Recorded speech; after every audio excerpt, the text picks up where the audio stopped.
Patience. It is one of the hardest things I have ever come face to face with. Trying to do this by my own strength is an impossible fight.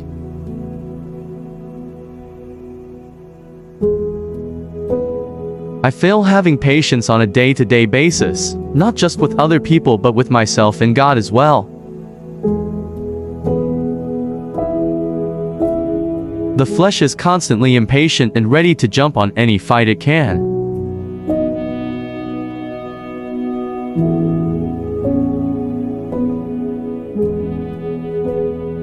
I wanted the people to be judged now. I wanted justice now. I could not understand why people are such hypocrites. Least did I realize I was the biggest hypocrite of all, because I said I believed in the Creator, but I could not have patience with Him in most of my situations. I wanted to fix my world with my imperfect, deceitful flesh. I was fighting a lost battle. I did not wait on Him and see what He was actually doing not only in the world but also in my life. Passover in my life has come and is coming. Daily a sacrifice has to be made, and instead of the old me being sacrificed, I keep sacrificing the Creator and putting Him on the back burner. I keep telling Him, stand behind me, let me deal with this as if I am His God. Exodus 14 verse 14, the Lord will fight for you. You need only be still. Am I being personally exposed to what my state is and exposed to my situations to show me I need to humble myself and be still and let the Father be the one in control in my life? When I used to debate, I thought I could defend God or He needed my defense. What foolishness was this? 1 Corinthians 13 verse, for love is patient and kind. It is not jealous or conceited or proud. It is not arrogant. I had to ask myself the question, did I really love God by not being patient with Him? Love is an action and also a doing. Have I been patient and kind to the Creator, or did I act like a spoiled kid that keeps wanting everything from his father, and without showing my appreciation to so many important things that I have been given already? My eyesight, my legs, my hands, smell, touch, mobility, life, taste, spiritual sight, my son, my family. How long am I going to want to have things on my terms? I want what I want when I want it. I would ignore what the Father's teachings are and want to do things the way I saw fit as if I was a righteous judge. As every Passover approaches, I see a different level of the leaven in my life. Another level is exposed, a darker level, a deeper level. I see the man of sin hiding in the darkness, always ready to pounce, and this world does not help my fight against him. I now see it as fuel for him. It feeds his impatience, rage, fighting, unforgiveness. His kingdom is of this world. That is why he fights to be a part of it and will make every excuse in the book to stay in it. The new Adam that is fighting him feeds off the Creator. That is why I see, once I have been convicted to switching off certain modes of news, entertainment, social media, and other worldly things. I started doing more scripture-based things, and the old Adam in me starts to become starved a little more. Of course, we are in the world and cannot escape the darkness, but with focusing more on the scriptures and the Creator, my patience levels do increase. My kindness, love, and peace increases too. Colossians 3 verse 12, therefore, as God's chosen people, holy and dearly loved, clothe yourselves with compassion, kindness, humility, gentleness, and patience.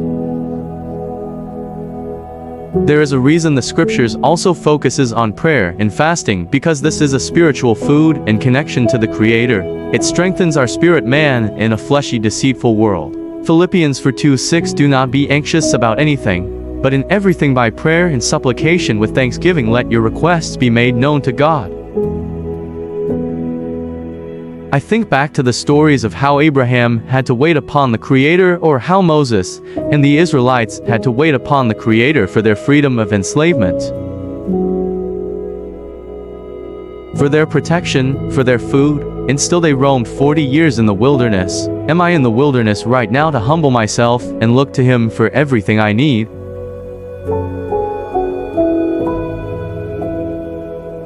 In fact, the Messiah had temptation for 40 days and 40 nights, so why would I not think that I will have to go through things too? I was waiting for someone or something to save me from the tribulation I saw. Yet the scriptures say, Romans 12:12, rejoice in hope, be patient in tribulation, be constant in prayer. Hebrew 10 verse 36, you need to persevere so that when you have done the will of God, you will receive what He has promised. It says be patient in tribulation and persevere. How do I do that? Patience and the ability to persevere comes from the Creator. For I cannot do anything on my own, even my next breath is dependent on another, which is the Creator. I come to realize that by the Creator exposing my impatience, He has also taught me something, that with regards to patience I was still a baby in Yeshua.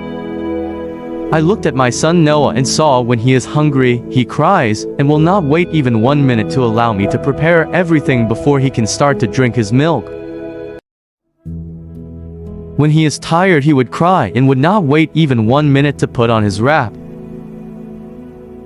When he wants me to comfort him, he will cry and not even wait for me to pick him up, even though I am walking in his direction. This astounded me that patience is something that the adult would have to have in the relationship with a baby. The Creator is the adult, and I was a crying baby who could not wait on Him, even though He was moving in my direction and preparing the way for what He has planned. This also opened my eyes to how I supposed to be treating people if I was a crying baby speaking to another crying baby. What a sad conversation that would be, probably more arguments, rage, hatred, etc. Ecclesiastes 7 verse 8, the end of something is better than its beginning, patience is better than pride. I know that we are talking about patience in today's message, but I feel God is testing us right now as a world and as a set-apart people. One of the main ways is through our relationships and marriages. The people closest to us are being targeted. I have seen so many relationships throughout the last several months crumble or become so dark and lonely, marriages ending in divorce. I pray we have patience with each other and share this light with those outside. They are crying out for it. I got so focused on future things and paving a good financial future for my family, I ended up neglecting them a little at times.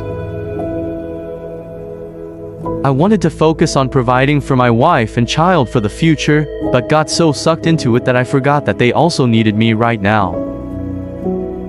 I watched a millionaire when asked what would be his regret in life. He said he wished he was a better father and gave more time to his wife and kids. I pray that the Father gives us a balance so we can be in the life of our family, be active in their life through the past, the present, and in the future if it is the Creator's will. The world is a reflection of imbalance. It is missing God and the fruits of the Spirit in their lives. I pray that the Father brings balance in our lives so we may serve Him and those around us. Psalm 37 verse 18, the Lord knows the days of the upright, and their inheritance shall be forever.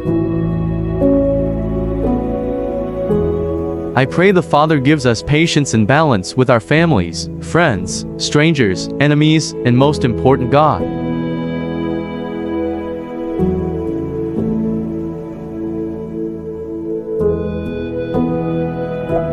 Blessings, Shalom.